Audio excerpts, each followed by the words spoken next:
السلام عليكم ورحمة الله وبركاته. النهاردة إن شاء الله هنفرز البسلة معاكم بطريقة سهلة جدا جدا، وتقعد معاكي من السنة لسنة وتطلع زي العسل. وعملنا كمان وصفة الرز البرياني بطريقة سهلة كمان. ده احنا هنعمل بسلة نعملها بالمرة. والبسم الله الرحمن الرحيم، والصلاة والسلام على آله وصحبه أجمعين. اللهم اجعل أعمالنا صالحة خالصة لوجهك الكريم، ولا تجعل للناس منا شيء ولا شيطان منا نصيب، وتقبل اللهم منا بقبول حسن. ولو أول مرة تشوفي قناتي يا ريت تشرفيني بالاشتراك وتفعيل زر الجرس عشان يوصلك مني كل جديد. لو عجبك الفيديو بقى ما تنسينيش في اللايك والشير لاهلك واصحابك وحبايبك وتعليقي جميل بيسعدني.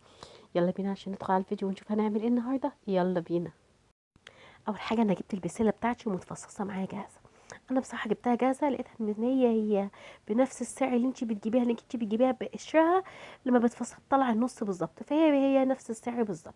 وجبت الجزر بتاعي وقشرته وغسلته زي ما انتم شايفين بالمنظر ده. انا هفرز حبه بالجزر وحبه من غير جزر زي ما انتم شايفينها كده، بتجيلي في الاكياس كده. انا هنزل البسله اهم حاجه واغسلها غسله كويسه جدا مره واتنين كده وتلاته بالميه والخل لحد ما تنضف معانا. انا برضه الناس اللي بتفصص غريبه وانا مش عارفه هي، فلازم تكون نضيفه جدا معانا.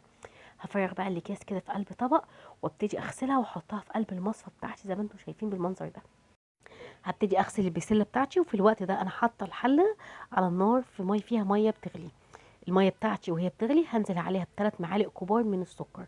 السكر ده بيعتبر ماده حافظه وفي نفس الوقت بيخلي البسله بتاعتي طعمها حلو جدا ومسكر مهما كان. خلي بصي اي حد يدوق يلاقي كده في مذاق البسله بتاعتك مختلف جدا غير اي بسله خالص تانية. حطيت الميه تغلي خلاص. بعد ما الميه خلاص كده غليت هنزل عليها بالبسله بتاعتي، وبعد كده هطفي النار. مش عايزه البسله اول ما اسقطها اطفي على النار، او اول ما الميه تغلي اطفي على النار وحطي البسله بتاعتك، نزلي البسله في قلب الميه زي ما انتم شايفين كده. انا نزلت البسله بتاعتي كده في قلب الميه. هفضل اقلب فيها كام تقليبه كده لمده دقيقه واحده بس وانا طافيه النار. مفيش بسله على النار، انا يا دوبك عايزاها تاخد تطلع اللون الحلو الجميل بتاعها الاخضر ده كده وتحتفظ بيها، لان البسله لو شلتيها نيه في قلب الفريزر البسله مهما حطيتيها تقعد تستوي على النار، تقعد معاكي بالساعه على النار وما بتستويش زي ما انتم شايفين. مفيش النار، انا مش حاطاها على النار خالص، قلبت لمده دقيقه. وبعد دقيقه بالظبط مع التقليب اللي انا موجود معايا هبتدي اشيل البسله بتاعتي واحطها تحت الميه تحت الحنفيه. ميه عاديه جدا من غير اي حاجه خالص، يعني مش هحط مكعبات تلج ولا هحط اي حاجه. هي ميه بس من الحنفيه، هغسلها مره واتنين لحد ما البسله بتاعتي تهدى شويه من السخونيه بتاعتها. وبعد كده احطها في المصفى لحد ما تصفي كل ميتها. انا عايزاها تبقى ناشفه خالص واحنا بنفرزها. طلعت كل البسله بتاعتي زي ما انتم شايفين في قلب الطبق بتاعي، وابتدي اكرر نفس العمليه دي في كل كميه البسله اللي موجوده معايا لحد ما تخلص كميه البسله. انا بحب اشيل جزء من البسله من غير جزر، يعني بعملها لوحدها من غير جزر وجزء تاني بالجزر. اللي من غير جزر دي بقى حبيتي في شوربه خضار، في طبق تورلي، في شويه رز كده حطيتيهم معاها. بنتي بتحب بنتي بتحب قوي تحط الاندومي كده وتحط عليه الخضار، فبتحب تحط البسله من غير جزر. والجزر قطعته معاه وهعمل فيه نفس اللي عملته في البسله بالظبط. هبتدي احط الميه تغلي واحط معلقتين من السكر او ثلاثة على حسب الكميه اللي انت بتحطيها، وانزل بالجزر بتاعي واطفي النار واقلب برده لمده دقيقه. وبعد كده اشيل الجزر برده اتصفى معايا من الميه، عايزاه كله جاف من غير ميه خالص. اخلص طبعا الجزر بتاعي وابتدي احط تحت الحنفيه كده. طبعا انتوا عارفين ميه الحنفيه دلوقتي في الساعه بتبقى موجوده ساقعه اساسا، فمش هتاخد وقت اغسله، بس يا دوبك غسلتين بس وخلاص. بس خلي بالكم ان الجزر ممكن ياخد اكتر من دقيقه كده، يعني اكتر من البسله سيكه بسيطه كده. خلصت خلاص كل كميتي وصفيتها من المصفى، مبقاش فيها نقطه ميه خالص. هبتدي بقى قلبت كده الجزر على البسله واقلبه كويس. وطبعا انا شايله كميه البسله زي ما اتفقت معاكم من غير جزر. هحط حبه الاول طلعتهم في الاول هعبيهم في اكياس من غير جزر.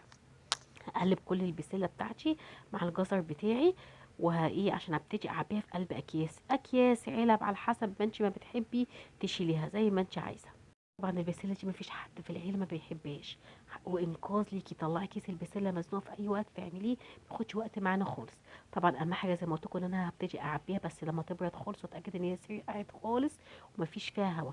هبتدي نجهز بقى الرز بتاعنا. معايا بصلايه كده متقطعه مكعبات هديها تشويحه بمعلقه السمنه بتاعتي، ومعايا كوبايه من البسله وجزرايه كبيره انا بشرها. حابه تحطي بقى كوسه حطي، بتدي اولا طعم جميل وما بتبانش اطلاقا ان فيها كوسه. هبتدي اديها تشويحه كده مع السمنه مع بعض. ومعايا خلطه الرز البرياني موجوده عند اي عطار، وهحط منها معلقه ونص. لو مش موجوده عندك اكتبي لي وانا هقول لك ايه اللي ممكن البهارات اللي تقدري تحطيها مكان الخلطه بتاعت الرز البرياني. التوابل اللي ممكن تستخدميها فيها. هبتدي اقلبها كده بقى عشان ايه الخضار ياخد من الخلطه بتاعت الرز البرياني والتوابل بتاعتنا دي تقليبه كده. وهبتدي انزل عليهم بعصير طماطمايه، وهنزل بربع معلقه من الفلفل الاسمر. ومش هحط طبعا ملح لان الخلطه دي عليها ملح. انا في الاخر بعد ما احط الميه هدوقها، لو محتاجه ملح هزود ملح، مش محتاجه ملح خلاص. نزلت بطماطمايه. ولو عندك كمان معلقه صلصه حابه تحطيها عليها حطي. بس انا النهارده نسيت بصراحه ما حطيتش معلقه صلصه، وكان اليوم طويل خالص معايا. هبتدي اديها تقليبه كده لحد ما تاخد كده غلوه معايا وتتشرب من التتبيله. جبت كوبايه من الرز البسمتي مغسول، وابتدي انزل بيها عليها. ممكن تقدري تستخدمي طبعا رز مصري العادي مكانها. هبتدي اقلب بقى الرز بتاعي كده لحد ما يتشرب من التتبيله بتاعتي والخلطه بتاعتي الجميله دي. ريحه جميله جدا. هبتدي بقى انزل بقى بالميه المغليه بتاعتي. طبعا كوبايه رز بتاخد معايا كوبايه ونص من الميه البسمتي. لو رز عادي بتاخد كوبايه، بتاخد كوبايه من الميه. هبتدي اقلب كده الرز بتاعي لحد ما الميه بتغلي. خلاص غليت ودقت الملح بتاعي وكله تمام. ابتدي اوطي على الرز بتاعي لحد ما يكمل السوا بتاعه. طبعا حابه تحطي معاه قطع فراخ، تحطي لحمه، زي ما انت عايزه تسيبي ساده زي ما هو كده براحتك خالص. انا بحب اخلي بصي الرز مفلفله جميله ازاي معايا. لو حابه طبعا انا كنت بعملها قبل كده معاكم بقطع من اللحمه، وكانت وجبه كامله كانت موجوده معانا ومغذيه فيها كل العناصر الغذائيه اللي موجوده معانا لاولادنا. يا رب يكون النهارده خلطتنا النهارده عجبتكم. وطبعا لو لسه موجوده معايا حضرتك ما تنسينيش في اللايك الجميل بتاعك. البسله بتاعتي بردت خالص وما بقاش فيها كميه ميه. هبتدي اعبيها في اكياس، عايزه في اكياس في علب زي ما انت عايزه. حطيت بقى كميه على قد اسرتي. طبعا انت بتعبي على حسب الكميه اللي انت بتحبيها بقى. عبيت. اهم حاجه اطلع الهواء من الكيس بتاعي. اهم حاجه في تفريز البسله ما تكون جافه ما فيش فيها ميه. ثانيه ما تكونش سخنه. وتطلع الهواء بتاعي من الكيس. هطلع الاكياس كده زي ما انتم شايفين، ما فيش فيها اي كميه هواء. باخد الكيس بتاعي واضغط بالراحه كده واطلع خالص لحد ما يبقاش فيه كميه هواء خالص. وابتدي اربط الكيس بتاعي. اهم حاجه تربطي الكيس عشان ما يخش الهواء فيه تاني. طلعي كميه الهواء بتاعك وابتدي سوي الكيس معايا. بصوا بقى هو الكيس جامد معايا ازاي. بيتحرك بصعوبه لان مفيش فيه هواء معايا ولا ميه حاجه تحركه معايا. وده اهم حاجه في البسله عشان تعيش معاك فتره طويله وما تبقاش فيها كميه تلج. عبيت كميتي كلها. البسله من غير جزر واللي بالجزر. وعملنا الرز الجميل بتاعنا الجميل جدا، وقدمت معاه فراخ كنتاكي بس مش مقليه في الزيت، عملناها في الفرن عشان نوفر كمان ميبقاش فيه زيت وبتكون حاجه مفيده. يا رب الفيديو النهارده يكون عجبكم ويكون خفيف على قلبكم وتكونوا استفدتوا مني. ولو في اي تعليق او اي حاجه حابين قولوها لي في التعليقات وانا هجاوب عليكم ان شاء الله. واشوفكم في فيديوهات تانية. واقول لكم استودعكم الله الذي لا تضيع ودائعه في رعايه الله وحفظه حبايبي. مع السلامه.